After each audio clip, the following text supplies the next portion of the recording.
Мына үш нәрсені білмей ипотека алушы болма. Біріншісі, ипотеканы рәсімдеген кезде ең ұзақ мерзімге алыңыз.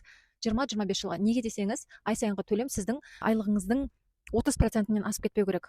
Мен жылын қысқартамын деп аз уақытқа алып, ай сайынғы төлем сіздің айлығыңыздың жартысынан асып немесе бүкіл айлығыңызды құрайтын болса, сіз төлей алмай қалу вероятностіңіз бар. Ал егер ұзақ мерзімге аз ай сайынғы төлемге алатын болсаңыз, кез келген уақытта досрочный погашение жасауға болады. Ол үшін миллиондар қажет емес. 100 мың теңгеңіз артылса да досрочный погашение жасауға болады.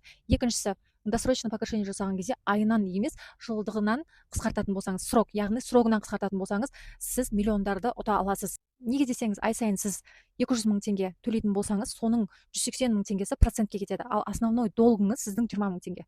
Примерно. Енді қараңыз, сол 20 мың теңгені 100 мың теңге егер сіз жабатын болсаңыз, 20 мың теңгеден 5 айда қысқартып тұрсыз. Осындай логикамен есептейтін болсаңыз, сіз 500 мың теңге салатын болсаңыз, қанша ай қысқарта аласыз. Сондықтан сізге ұзақ мерзімге алып, досрочный погашение жасаған өте выгодно. Осы видеоны үй аламын деп жүрген досыңызға жіберіп қойыңыз.